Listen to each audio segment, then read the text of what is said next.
Hello, everyone. So we're going to take a look here at this soliloquy, and this was actually used on a past AP exam, this exact prompt and speech. So we're going to take a look at it. Again, looking at King Henry IV, him lamenting his inability to sleep, gives us a little bit of a clue about probably what his state of mind is going to be. And in terms of looking at literary devices, let's take a look at diction and imagery, but also syntax, right? Which we definitely focused on recently, and how these literary devices help to convey the king's state of mind. So we are going to want to figure out what that state of mind is by the end of the speech. Probably have a good idea about it already, given the clues given to us. So I'm going to break this down first in terms of content. And let's dive on in. So how many thousand of my poorest subjects are at this hour asleep? Again, a little exclamatory syntax, even continues on with some sentence fragments. Oh, sleep, oh, gentle sleep. Again, kind of exclaiming it. Already kind of know a little bit about what's going on here. As he seems to be, I would say, frustrated.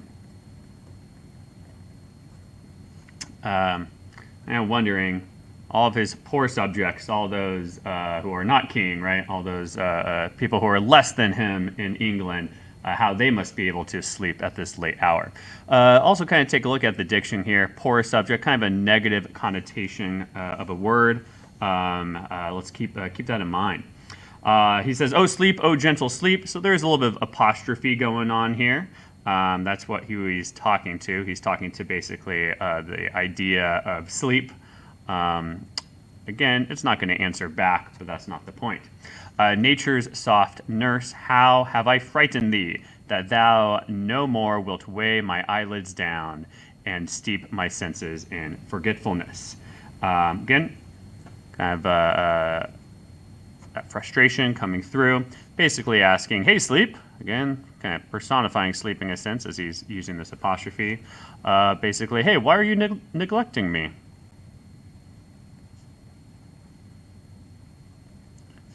Why are you abandoning me?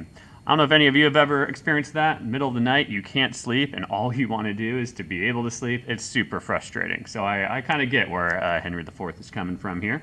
Let's take note of this, though. He asks that with some, after exclamatory syntax, he does this in our interrogative syntax, which again might kind of add to that frustration. He's demanding answers, again, of something that's not even going to speak back to him.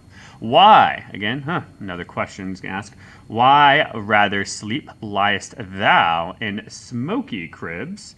Smoky cribs kind of being little huts back then, right, where again, the poor people are maybe living, not in nice castles.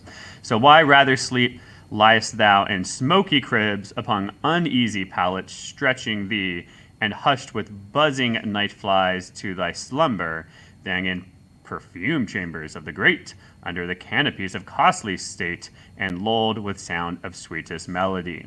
So sure enough, he is asking a question of sleep. Again, kind of wants an answer. He's not going to get it, but again, just kind of adds to that frustration.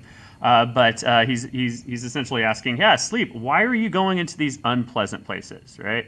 With these poor people, right? All these people who are my subjects, right? Why are you going there, right? Because he's helping them sleep. But why are you with these people in basically unpleasant places, right? And we think about the diction here, right? We already kind of saw poorest there. Same thing down here, right? We would kind of think of smoky. If it's all smoky inside, maybe they don't have great ventilation for the fire. Kind of negative there. It's uneasy pallets, right? The place where these poor people are sleeping. It should be an uneasy spot. By the way, they can't even keep the flies out, so it's buzzing, right? So it would make sense that like in this place with all these negative connotated terms, like it'd be harder to sleep there. But this is sort of a paradox going on, right? Instead, that's where Henry IV, at least, is claiming that's where you're going to sleep. You're going into all these unpleasant places.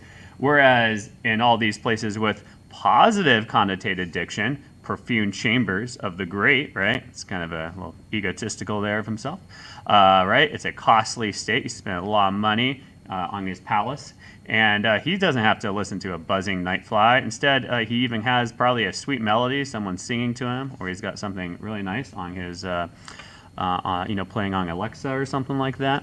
But it's all this positive diction, right? So again, there's a little bit of a paradox setup. If I was going to analyze diction, all the positive diction is associated with the place where sleep isn't at, and all the negative diction is associated with the place where sleep is going to. So he's frustrated, right? So this is the first question he's kind of asking in this section. The second one, right, or at least in the second clause there, he's like, yeah, sleep, why aren't you here in this pleasant environment? Doesn't make sense. All right. And again, I think it only adds to his frustration.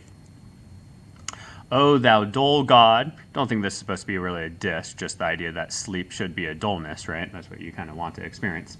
Why liest thou with the vile and loathsome beds, and leavest the kingly couch, a watch case, or a calming larum bell?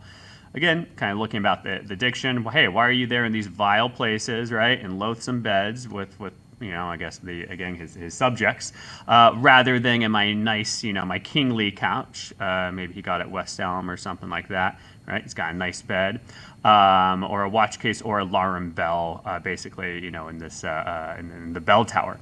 Wilt thou upon the high and giddy mast seal up the shipboy's eyes and rock his brains in cradle of the rude imperious surge, and in the visitation of the winds who take the ruffian bellows by the top, curling their monstrous heads and hanging them with deafening clamor in the slippery clouds that with the hurly death itself awakes.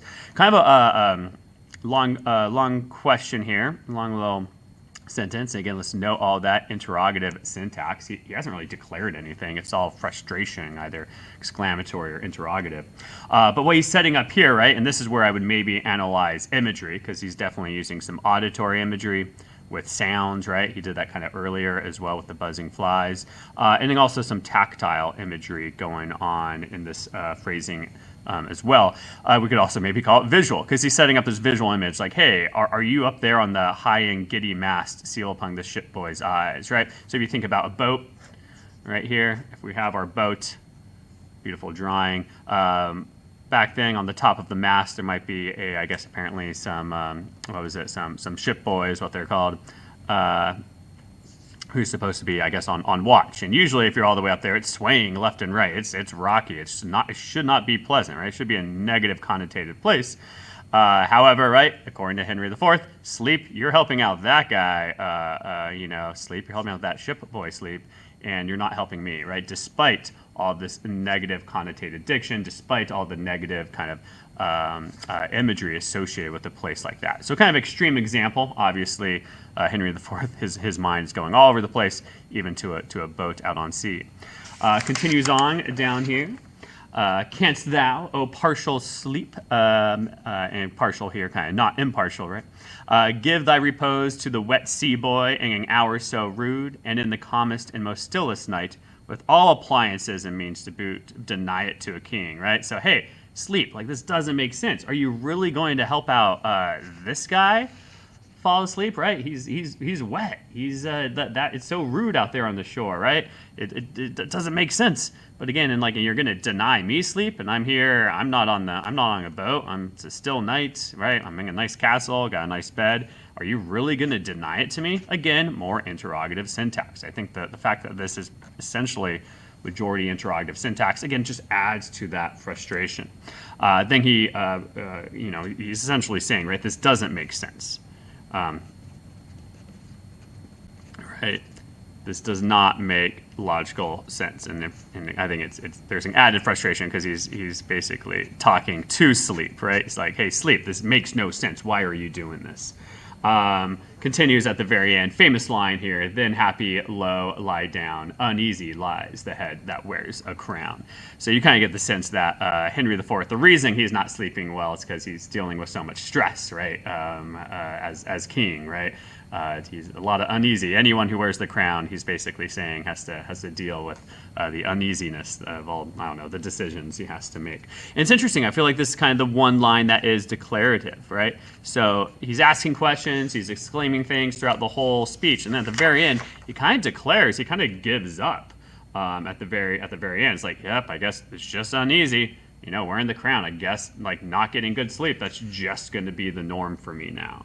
So if you ask me, if I kind of think about state of mind, there's definitely, I would go with the desperation, or desperate, I guess we would say, and helpless.